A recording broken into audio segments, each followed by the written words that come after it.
രാത്രിയായി ഞങ്ങൾക്ക് പേടിയാ. ഇനി എന്താ സംഭവിക്കുക? ഇവിടെ ഇങ്ങനെ ഒരു ഇടിപ്പ.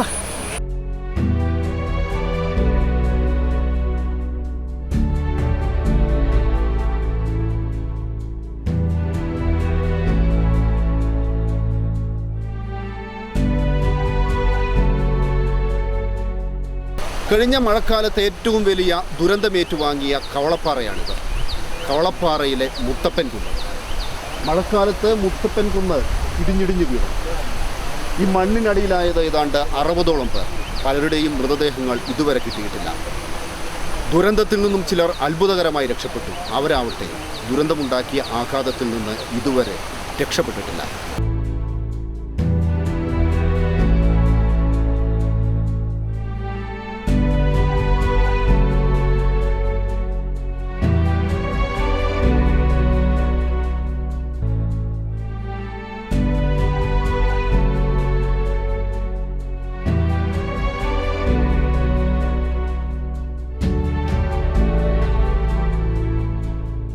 മഴ ലഭിക്കുന്ന ദിവസങ്ങളുടെ എണ്ണം കുറഞ്ഞു. എന്നാൽ ഏറ്റവും ശക്തമായി മഴ ലഭിക്കുന്ന ദിവസങ്ങളുടെ എണ്ണം കൂടി. അപ്പോൾ കുറച്ച് ദിവസത്തിൽ വളരെ കൂടുതൽ മഴ പെയ്യുന്ന ഒരവസ്ഥാന്തരത്തിലേക്ക് കേരളത്തിൻ്റെ റെയിൻഫാൾ പാറ്റേൺ മാറിയിട്ടുണ്ട്. ഈ പാറ്റേൺ ചേഞ്ച് തന്നെയാണ് നമ്മൾ ഈ കഴിഞ്ഞ 2 വർഷത്തിൽ ഇത് കൂടുതൽ വ്യക്തതയോടെ, അല്ലെങ്കിൽ ക്ലൈമറ്റ് ചേഞ്ചിൻ്റെ ഈ സാധ്യതകൾ പരിശോധിക്കുമ്പോൾ കൂടുതൽ വ്യക്തമായിട്ട് വരുന്ന കാര്യം ഇത് തന്നെയാണ്. ഈ കഴിഞ്ഞ ഇതേ സമയത്ത് ഓഗസ്റ്റിലാണ് നമുക്ക് പ്രളയം ഉണ്ടായത്.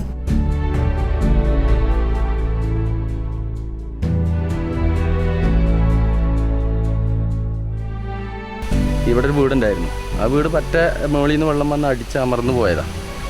അവരെയാണ് ഫസ്റ്റ് ഇവിടെ നിന്ന് നമുക്ക് കിട്ടുന്നത്. തെരഞ്ഞ മൃതദേഹം കിട്ടി. പിന്നെ ഇത് സംഭവിക്കുന്നത് 8 മണി കഴിഞ്ഞിട്ട് പിന്നെ ഇവിടെ ആരുമില്ലായിരുന്നു. ഈ വീട്ടിലെ ഒരു കുട്ടീനെ ഇവിടെ ഉണ്ടായിരുന്ന അപ്പം നിലവിലുണ്ടായിരുന്ന ഇവിടുത്തെ ചെക്കന്മാരുണ്ടായിരുന്നു. അവർ അതിനെ രക്ഷപ്പെടുത്തുകയും ചെയ്തിട്ടുണ്ട്. അവിടെ പോയി നോക്കാൻ പറ്റാൻ സമ്മതിക്കുന്നില്ലല്ലോ സാർമാര്. ഞങ്ങൾ അവിടെ നിന്ന് കൂക്കി വിളിച്ചപ്പോഴാണ് നാട്ടുകാർ ഇവിടെ താഴ്ന്ന ആൾക്കാർക്ക് കവളപ്പാറുള്ള ചെറുക്കന്മാരാണ് ഞങ്ങളെ രക്ഷിച്ചത്. അപ്പോൾ അവിടുന്ന് മാറാത്ത ആൾക്കാരൊക്കെ മരിച്ചു. ഞാൻ കൂടുതുണിയൊന്നുമില്ല, ഉടുത്ത ഡ്രസ്സെല്ലാം ഞങ്ങൾ ഓടി കയറിയതുകൊണ്ട് പിള്ളേരെ ബുക്കും ബാഗും എല്ലാം നഷ്ടപ്പെട്ടു. ഞങ്ങൾ എന്ത് ചെയ്യണമെന്ന് അറിയാത്ത അവസ്ഥയിലാണ്. അവിടെ പോയി ജീവിക്കുന്നത് ഞങ്ങൾക്കറിയാം.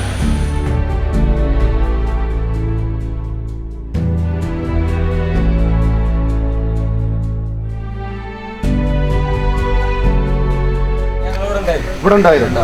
അപ്പോൾ പൊട്ടൽ കേട്ടു.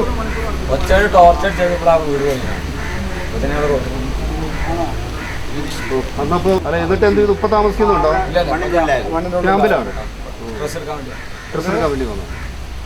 ഇതിപ്പോ അവിടെ താമസിക്കോ?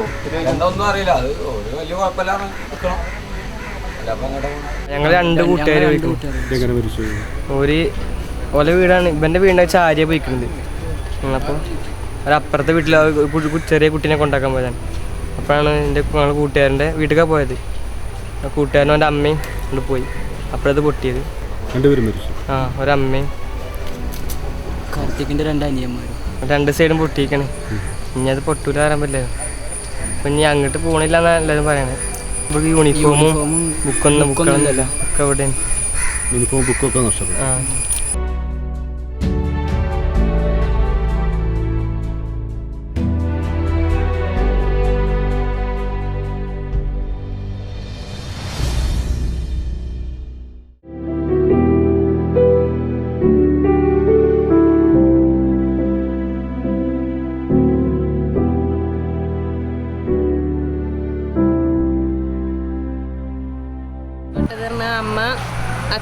അമ്മ അച്ഛൻ്റെ അമ്മേനെ വിളിക്കാനായിട്ട് അപ്പുറത്തെ വീട്ടിലേക്ക് പോയി. തൊട്ടപ്പുറത്തായിരുന്നു വീട്.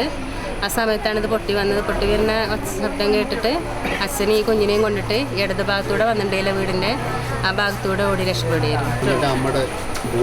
ബോഡി കിട്ടിയടി? ഇല്ല, കിട്ടിയിട്ടില്ല. ഇല്ല, ആരൊന്നും കിട്ടിയില്ല. അത് കുറച്ച് മേലക്കായിട്ടാണ് ആ വീട്. താഴെയുള്ളതാണ് ഇങ്ങനെ ഇപ്പോൾ എടുത്തോണ്ടിരിക്കുന്നത്. കവളപ്പാറ.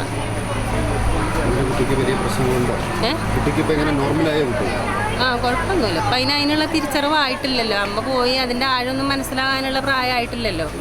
അപ്പോൾ കുഞ്ഞിന് കുഴപ്പമില്ല. ആളൊക്കെ കണ്ടിങ്ങനെ താനവും കളിയും ചിരിയായിട്ട് ഇങ്ങനെ നടക്കുക.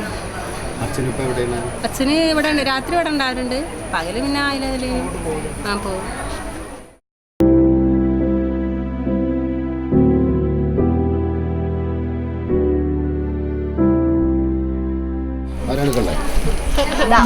അല്ല, ഞാൻ പോലീസ് മന്ത്രി. 500. അവളുടെ പേരെന്താണ്? നിവേദ്യ. നിങ്ങൾ കണ്ടോ? അതെന്താ ഉണ്ടായത്? വെള്ളം എങ്ങനെ കയറിയത്? കണ്ടിട്ടില്ല. എന്താ ഉണ്ടായത്? വീട്ടിൽ വെള്ളം കയറിയോ? വീട്ടിൽ വെള്ളം കയറി. എങ്ങനെയായിരുന്നു? എന്നായിരുന്നു വെള്ളം കയറിയത്? എന്താ ഉരുൾപൊട്ടുന്നത് എങ്ങനെ അറിഞ്ഞത്? ചെക്കന്മാര് വന്നപ്പോ പറഞ്ഞു ഉരുള് പൊട്ടുണ്ടെന്നൊക്കെ പറഞ്ഞു. ആര് പറഞ്ഞു? വാചാറിനൊക്കെ പറഞ്ഞു. ഞങ്ങളവിടുന്ന് മാറി വന്നു. താഴേക്കാണ് എല്ലാരും കൂടി അങ്ങോട്ടാ വന്നു. താഴേക്ക് വീടൊക്കെ പോയി. വീട് പൊളിഞ്ഞു. വീട്ടിലപ്പോൾ ആരൊക്കെ ഉണ്ടായിരുന്നു? ഞാന്, അമ്മ, അനിയത്തി, 4 പേര്. എൻ്റെ വീടിൻ്റെ മുകളിൽ എൻ്റെ കുടുംബക്കാരെ പേരാണ്. ആരും കാണാനില്ല. മരിച്ചു. മരിച്ചല്ല, മണ്ണിൻ്റെ അടിയിൽ കിട്ടിയില്ല. അതേപോലെ കിട്ടി. ആശുപത്രിയിലാണ്. ആശുപത്രിയിലാണോ? ഇനി വീണ്ടും കൊണ്ട് പോകാൻ പറ്റുമോ? ആ വീട്ടിൽ വീണ്ടും പോകാൻ പറ്റുമോ? പറ്റില്ല. മോൻ്റെ പുസ്തകമൊക്കെ എല്ലാം പോയി. പുസ്തകം പോയി. ഒരു ഹിന്ദി ബുക്കാണ് പോയി. ഹിന്ദി ബുക്ക്.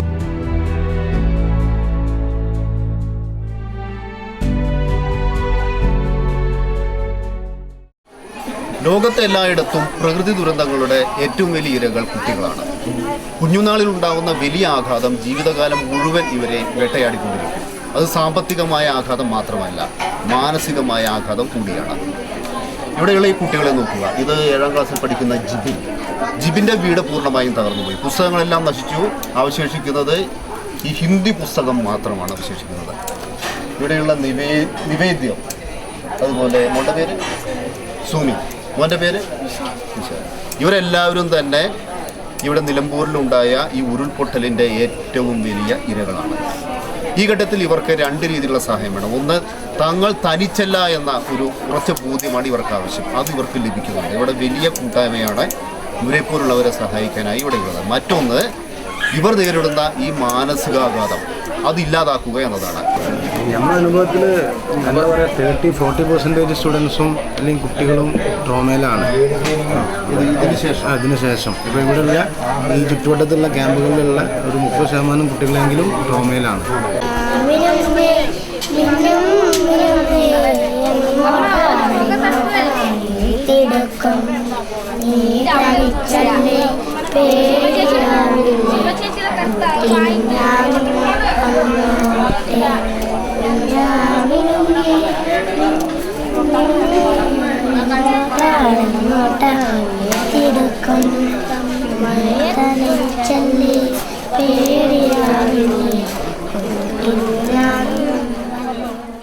ഏറ്റവും വൾണറബിൾ ആയിട്ടുള്ള ഗ്രൂപ്പ് എന്ന് പറയുന്നത് കുട്ടികളും പ്രായമുള്ളവരാണ്. അപ്പോൾ കുട്ടികൾക്ക് വേണ്ടി നമ്മൾ സ്പെഷ്യലായിട്ട് തന്നെ പ്രോഗ്രാംസ് ചെയ്യുന്നുണ്ട്. അത് സ്കൂൾ അടിസ്ഥാനത്തിൽ ചെയ്യുന്നുണ്ട്. ഇപ്പോൾ എല്ലാ സ്കൂൾ കൗൺസിലേഴ്സിനും ഞങ്ങൾ ട്രെയിനിങ് കൊടുത്തു. ഇപ്പോൾ ഇവിടെ നമ്മൾ ഈ ക്യാമ്പിൽ പോലും ഉള്ളത് പലരും സ്കൂൾ കൗൺസിലേഴ്സാണ്. അപ്പോൾ അവരിവിടെ നമ്മൾ സ്പെഷ്യലായിട്ട് പിക്കപ്പ് ചെയ്യേണ്ടത് അവർക്ക് വേണ്ടിയുള്ള പല ഇൻ്റർവെൻഷനുകളും, അതായത് ഏർലി ഇൻ്റർവെൻഷൻ നടത്തുന്നുണ്ട്. ഇപ്പോൾ ഇവിടെ തന്നെ അവരെ സ്ട്രെസ്സ് കുറക്കാൻ വേണ്ടിയിട്ട് പല പ്രോഗ്രാംസും ഞങ്ങൾ ഗ്രൂപ്പ് ആയിട്ട് തന്നെ എല്ലാ ക്യാമ്പുകളിലും DMHP ടീം നടത്തുന്നുണ്ട്.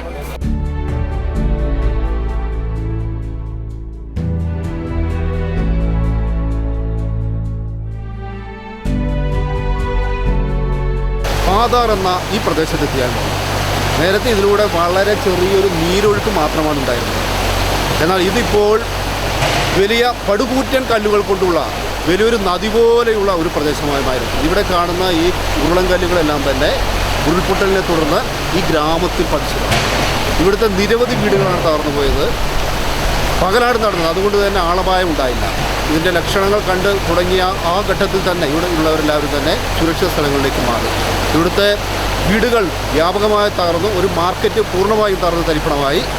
പക്ഷേ ഇപ്പോൾ ഈ ഗ്രാമത്തിൻ്റെ അവസ്ഥ ഇങ്ങനെയാണ്. ഇവിടെ എവിടെയായിരുന്നു? അവിടെ മുതൽ ഇപ്പം ചുമന്ന ഷർട്ടിട്ട് ഒരാൾ കയറിയിരുന്നു. അവിടെ മുതൽ ഇങ്ങനെ ഈ റോഡ് അവിടെ വരെ എൻ്റെ വീടായിരുന്നു.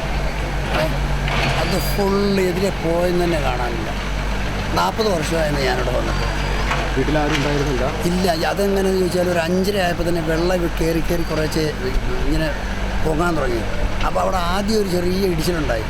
അതിൻ്റെ വെള്ളം ഇങ്ങനെ വന്നു. അന്നേരം ഞങ്ങളെല്ലാം അങ്ങോട്ട് മാറി. സാധാരണ എല്ലാ വർഷവും അങ്ങനെ കുറേശ്ശെ വെള്ളം വരും, പെരയിലൊക്കെ ഒന്ന് തൊട്ടൊന്നും അങ്ങനെ പോകുന്നത്. ആ താരിപ്പിൽ ഞങ്ങളങ്ങോട്ട് മാറിയതാണ്.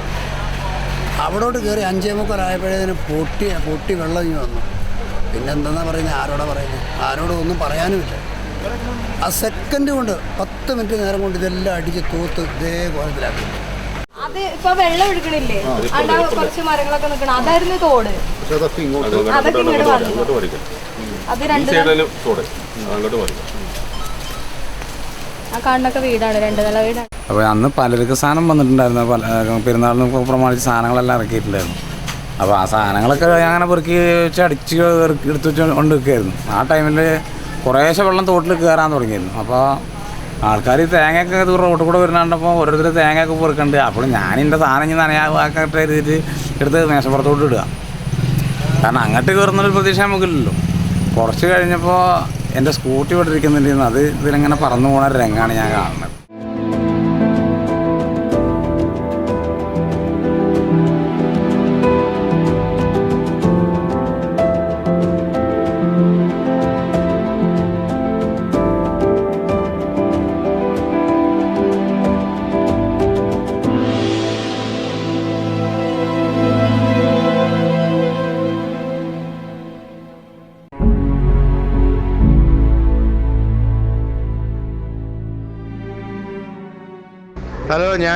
ഹലോ കേൾക്കുന്നുണ്ടോ? ഞാൻ അനീഷാണ്, വേഴവല്ലി അനീഷാണ്. നമ്മുടെ രായമ്മ ടീച്ചർ, അതായത് ചർളയിലെ രായമ്മ ടീച്ചറിൻ്റെ ആ വീടിൻ്റെ ഭാഗങ്ങൾ ഒലിച്ചു പോയെന്നും അവരെ ആരെയും കാണാനില്ലെന്നും പറയുന്നത് കേട്ടോ. സത്യമാണോ? ആരെങ്കിലും ഇത് കാണുന്നുണ്ടെങ്കിൽ മറുപടി അയക്കുമോ? സത്യമാണ്. ഉപ്പോട് ഭാഗത്ത് ഉരുള് പൊട്ടിയിട്ട് 4 പേരെ കാണാനില്ലാതെ ഉണ്ട്. അയ്യപ്പൻകുന്നൽ മാത്യു, രായമ്മ ടീച്ചർ, അദ്ദേഹത്തിൻ്റെ വൈഫാണ്. അദ്ദേഹത്തിൻ്റെ മോൻ്റെ കൂടെ ഒരു കൂട്ടുകാരനുണ്ടായിരുന്നു. അവർ വീട്ടിൽ കിടക്കാൻ വന്നതാണ്. അങ്ങനെ 4 പേര് മിസ്സായിട്ടുണ്ട് എന്നുള്ളൊരു ദുഃഖകരമായ സത്യം പറയാനുണ്ട്. ഉപ്പോട് ഭാഗത്താണ് സംഭവിച്ചിരിക്കുന്നത്.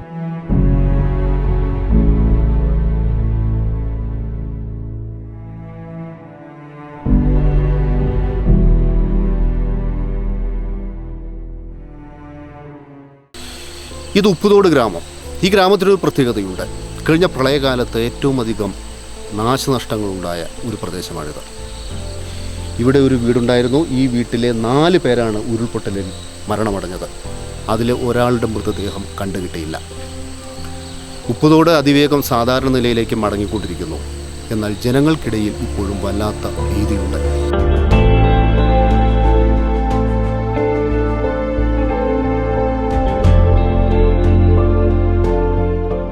ജാതിയായിരുന്നു ഇങ്ങോട്ട് മൊത്തം പോയതാ.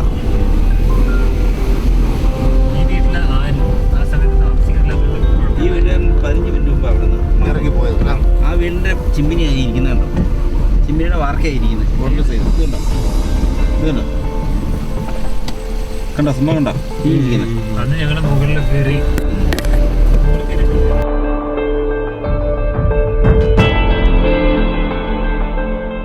മഴ വരുമ്പോൾ എനിക്ക് പേടിയുണ്ട് അവിടെ.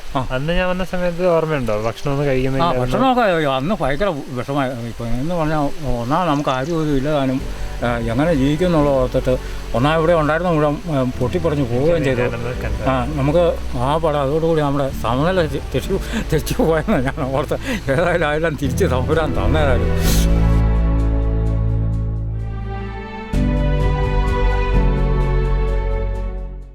ഭയങ്കര പേടിയായിരുന്നു സാറേ. കാരണം എന്നാ ചോദിച്ചു കഴിഞ്ഞാൽ ഒരു മഴ അങ്ങോട്ട് കാണുമ്പോഴത്തേക്കിന് ആൾക്കാരെല്ലാം പേടിച്ച് വിറച്ച് വീട്ടിൽ നിന്നൊക്കെ വിട്ട് മാറി നിൽക്കുകയാണ്. പിന്നെ ഒരുപാട് ആൾക്കാർ ഇവിടുന്ന് താമസം മാറുകയും ചെയ്തു. ഈ മഴക്കാലം വന്നപ്പോഴത്തേക്കിന് ആൾക്കാർ നമ്മുടെ ഈ തൊട്ടയലക്കത്തുള്ള സർവ്വമാന ആൾക്കാരും താമസം മാറി. ഇനിയിപ്പോൾ ഞങ്ങൾ 1-2 വീട്ടുകാരെ ഇവിടെ ഉള്ളൂ. ആ പെരുമഴ വേനലും കഴിഞ്ഞപ്പോഴത്തേന് എല്ലാ ആദായങ്ങളും പകുതിയായിപ്പോയി സാറേ. കുറഞ്ഞു പോയി. വിളവ് പകുതിയായി, പകുതി. അപ്പോൾ 100 കിലോ കാപ്പിക്കുരു കിട്ടിക്കൊണ്ടിരിക്കുന്ന അടുത്ത് നേരെ പകുതിയായിട്ട് 50 കിലോ കിട്ടും. അങ്ങനെയായിപ്പോയി. ഈ കൊല്ലം തീർത്തും കാപ്പിക്കുരുവില്ല. അതുപോലെ ജാതിക്കായാലും കൊക്കോയായാലും എല്ലാം വിളവ് കുറഞ്ഞു. മേലുമണ്ണ് ഒത്തിരി ഒഴുകിപ്പോയതിൻ്റെ ആണോന്നും അറിയില്ല.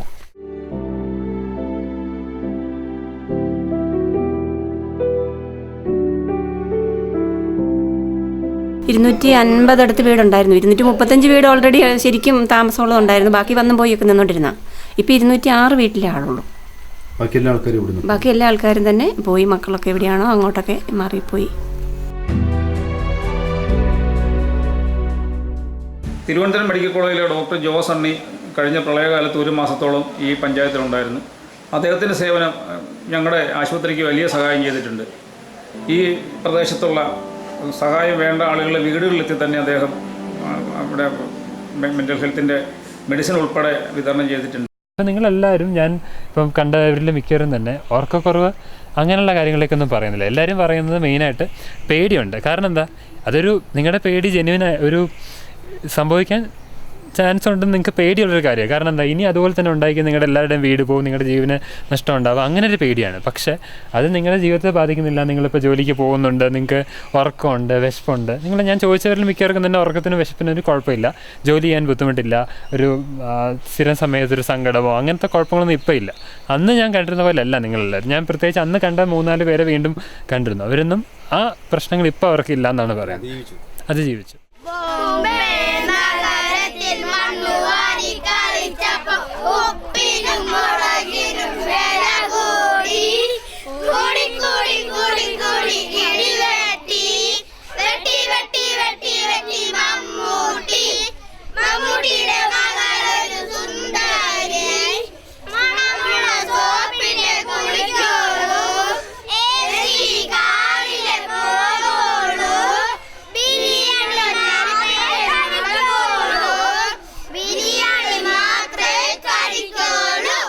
ഇത് ഇടുക്കി ജില്ലയിലെ ഉപ്പുതോട് ഗവൺമെൻറ് UP സ്കൂൾ. ഈ സ്കൂളിനൊരു പ്രത്യേകതയുണ്ട്. പ്രളയം ഏറ്റവും അധികം നാശനഷ്ടങ്ങൾ ഉണ്ടാക്കിയ ഒരു പ്രദേശത്താണ് ഈ വിദ്യാലയം സ്ഥിതി ചെയ്യുന്നത്. ഈ സ്കൂളിലെ കുട്ടികളുടെ പ്രിയപ്പെട്ട ഒരു അധ്യാപിക പ്രളയത്തിൽ മരിച്ചു. അവരുടെ മൃതദേഹം പോലും ലഭിച്ചില്ല. കുട്ടികൾ വലിയ രീതിയിലുള്ള ഭീതിയിലായിരുന്നു. പലർക്കും മാനസിക പ്രശ്നങ്ങളുണ്ടായിരുന്നു.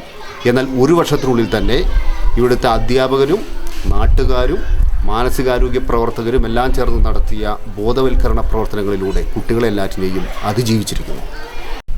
ശ്വാസം നീട്ടി ഉള്ളിലേക്ക് വലിച്ചോ, വിട്ടു. അതിൽ നേരെ പിടിച്ചു വയ്ക്കട്ട. അതുപോലെ 3 പ്രാവശ്യം ചെയ്തേ.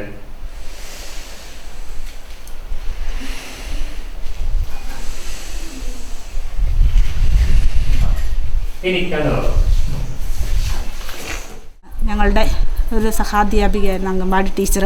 ആ ദാരുണ സംഭവത്തിൽ മരണമടയുകയും ടീച്ചറിൻ്റെ ശരീരം പോലും കിട്ടാത്തൊരവസ്ഥ ഉണ്ടാവുകയും ചെയ്തു. അപ്പോൾ ഞങ്ങളുടെ കുട്ടികൾ വളരെയധികം ഇവിടെ നിന്ന് നോക്കിയാൽ, ഞങ്ങളുടെ സ്കൂളിൻ്റെ ഇവിടെ നിന്ന് നോക്കിയാൽ ഈ ഇതുണ്ടായ ഉരുൾപൊട്ടലുണ്ടായ സ്ഥലം ഞങ്ങൾക്ക് കാണാം. അപ്പോൾ കുട്ടികൾക്കെല്ലാം വളരെയധികം പേടിയും ടീച്ചറിനെ കുറിച്ച് ഓർത്ത് വളരെ ദുഃഖവുമായിരുന്നു. അപ്പോൾ ഞങ്ങൾ ധാരാളം പേരെ കൗൺസിലേഴ്സിനെയൊക്കെ വിളിച്ച് കുഞ്ഞുങ്ങളോട് സംസാരിക്കുവാനും അതുവഴി അവരുടെ ഭയപ്പാടൊക്കെ മാറ്റാനും ഒക്കെ ഞങ്ങൾക്ക് സാധിച്ചു. ഏതാണ്ട് അടുത്ത് വന്നപ്പോഴത്തേക്ക് ഞാനിപ്പോൾ തോളത്ത് നിന്ന് പുതപ്പ് ചാടിയപ്പോൾ അത് എടുത്ത് തോളത്തേക്ക് ഇട്ടു. ഒന്നുകൂടി ഓടിക്കോടാന്നൊരു പറച്ചിലും കേട്ടി. ഇവന്മാർ രണ്ടും കൂടി ഒറ്റ പോക്കാണ്. അന്ധവിശ്വാസങ്ങൾ കാരണം അവിടെ മരിച്ച ഒരാളുടെ ജഡം എന്ന് വെച്ചാൽ അതിനകത്ത് ആ ഒരു കാല് മാത്രമേ കിട്ടിയിട്ടുള്ളൂ. അപ്പോൾ അവിടെയുള്ള ആൾക്കാരൊക്കെ പറയുന്നത് ചുമ്മാ വെറുതെ തമാശ ആയിട്ടാണ് അത് രൂപം കൊണ്ടത്, അവിടെ പാറ ചാരി ഇരിപ്പുണ്ട് എന്നൊക്കെ പറയുകയും അത് കഴിഞ്ഞപ്പോൾ അത് ധാരാളം പേരിലേക്ക് അതങ്ങ് പടർന്നു. കഴിഞ്ഞ് അതിലൂടെ സന്ധ്യ ആയാലെന്ന് വെച്ചാൽ ഒരു 5 മണി കഴിഞ്ഞ് അതിലൂടെ യാത്ര ചെയ്യാൻ പോലും ആൾക്കാർക്ക് ഭയമായിരുന്നു.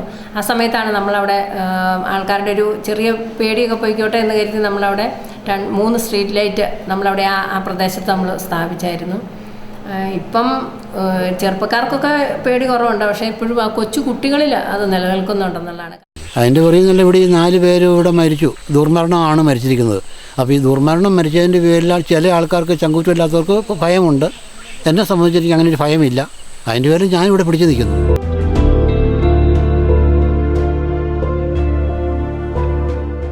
പ്രളയത്തെ തുടർന്നുള്ള ഭീതി മൂലം നാട് വിടുന്നവർ പലരുമുണ്ട്. എന്നാൽ ഇച്ഛാശക്തിയോടെ ഉറച്ചു നിൽക്കുന്നവരാണ് മിക്കവരും. ഈ ആശുപത്രിയിൽ വിദ്യ എന്നൊരു പെൺകുട്ടിയുണ്ട്. പ്രളയത്തിൽ വിദ്യയുടെ അച്ഛനും അമ്മയും സഹോദരനും മരിച്ചു. ആ പെൺകുട്ടി എന്നാൽ ഈ നാട് വിട്ടുപോയിട്ടില്ല. അവർ ഈ ആശുപത്രിയിലെ ആതുര സേവകയാണ്.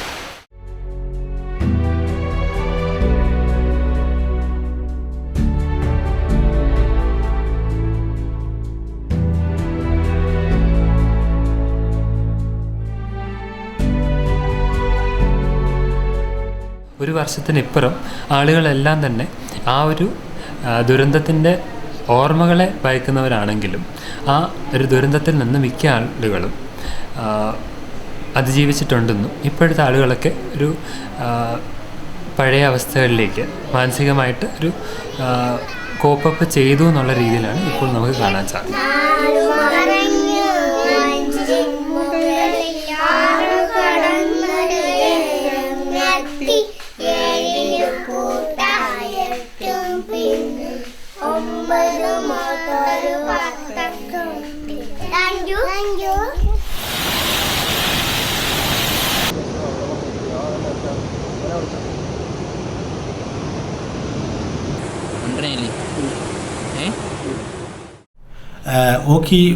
ഓക്കിയുടെ കാര്യത്തിലും നമ്മൾ ഈ ആദ്യം അതൊരു ഡിപ്രഷനായിട്ട് വരും, പിന്നെ പതുക്കെ അതൊരു സൈക്ലോണിൻ്റെ ലെവലിലേക്ക് വരുന്നപ്പോഴെന്ന് വെച്ചാൽ അതിൽ ആ മോയ്സ്ചർ കണ്ടൻറ്റ് വഴി അവന് മൊമെൻറ്റം ജനറേറ്റ് ചെയ്യാൻ പറ്റുമ്പോഴാണ് അത് വളരെ ശക്തമായിട്ടുള്ളൊരു സൈക്ലോണായിട്ട് മാറുന്നത്. പക്ഷേ സൈക്ലോണിൻ്റെ ഫ്രീക്വൻസി ഭയങ്കര കൂടിയിട്ടുണ്ട്. അതിന് ഒരു കാരണം ഈ കാലാവസ്ഥാ വ്യതിയാനത്തിൻ്റെ ഒരു കാരണം പല വിദഗ്ധരും ചൂണ്ടിക്കാണിക്കുന്നുണ്ട്. അത് നമുക്ക് അനുഭവത്തിൽ നിന്ന് അങ്ങനെ തന്നെയാണ് നമ്മൾ മനസ്സിലാക്കേണ്ടത്.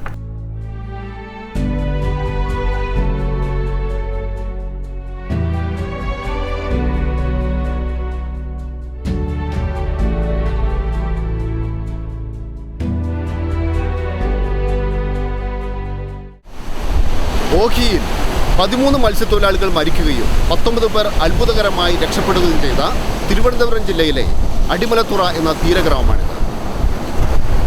ഓഖിയെ തുടർന്ന് ഇവിടുത്തെ മത്സ്യത്തൊഴിലാളികൾക്ക്, പ്രത്യേകിച്ച് രക്ഷപ്പെട്ട മത്സ്യത്തൊഴിലാളികൾക്ക് ദീർഘകാലം ഗുരുതരമായ മാനസികാരോഗ്യ പ്രശ്നങ്ങളുണ്ടായിരുന്നു.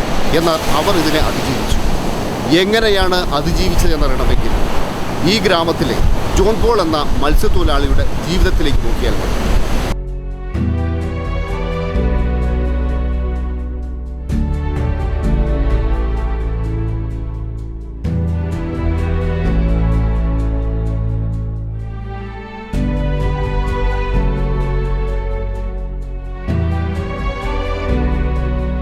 അകത്ത് പോകാനാണ് പേടി.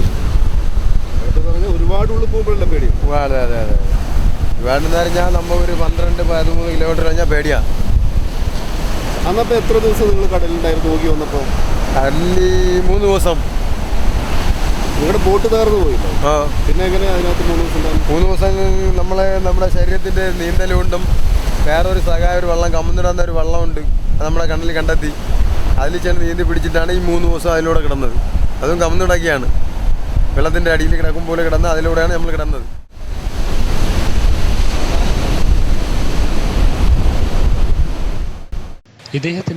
ഇദ്ദേഹത്തിൻ്റെ കൂടെ ഓഖി ദുരന്തത്തിൽ പെട്ടുപോയ മറ്റു പലർക്കും പല രീതിയിലുള്ള മാനസിക ബുദ്ധിമുട്ടുകൾ നേരിടേണ്ടി വന്നിരുന്നു.